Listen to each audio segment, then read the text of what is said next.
The following is a fan-based opinion piece. My Little Pony: Friendship is Magic is owned by Laura Faust, Hasbro Studios, Hasbro Inc., DHX Media, and The Hub. Please support the official release.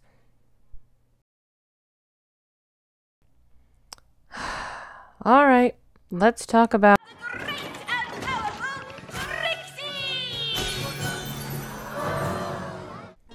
I'll admit right off the bat that I did not get into the Trixie hype in one way or another. But there were a few things that did intrigue me a bit about the character, so I'm going to go over some of them now. The thing to notice about Trixie is that, well, she's different. No other quote-unquote background pony has ever been designed in such a unique way. I mean, my god, she wears clothes! So that's what I'm going to focus on here. How her design not only differs from other background ponies, but from the main six and really all other mares in Equestria, and what that might or might not say about her character. One thing that I noticed is different about Trixie is that sometimes her eyelashes go forward, where in a typical pony design they would usually go backwards. But then again, Mrs. Cake has the same thing, so I'm not entirely sure what this might say about her character.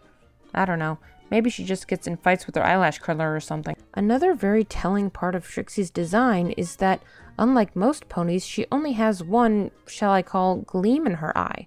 Most other ponies have at least two, and sometimes a heck of a lot more than that. And yet Trixie never has more than one. So that begs the question, what in her life caused her to lose that gleam in her eye?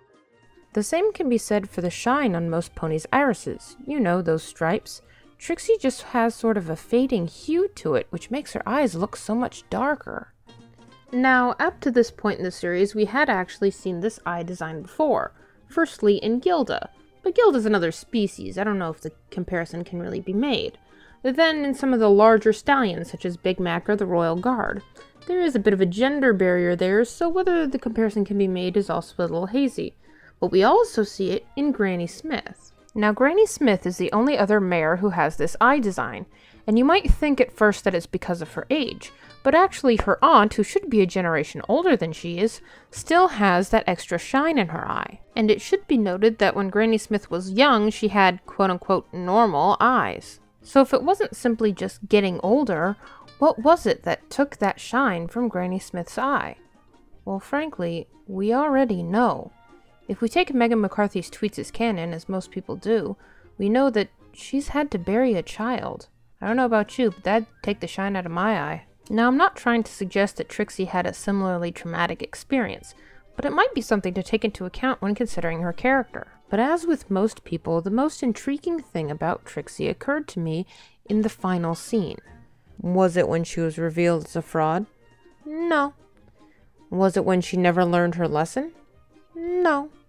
Was it when she dropped the third person and was honest for the first time? No. What's very interesting to me about Trixie at this point is her tail. This is the first time we see Trixie without her cape, and we notice that her tail is significantly messier than her mane. She's probably one of the few ponies whose mane and tail match in color, but differ greatly in style. There was a scene earlier where Trixie was brushing her mane, which didn't seem like much at first, but in lieu of this new evidence, it kinda suggests that she puts more effort into grooming her mane than she does her tail. And I'm kind of interested as to why. Does she just not bother with the tail because it's always under the cape? Or is it the other way around? Is the cape a way of hiding the tail? Is her tail what her mane would look like if she didn't go through such painstaking efforts to make it look completely different? If so, why does she bother doing such things? Many, many people have their own headcanons and fanfics about the background and motivations of Trixie. Even I have my own.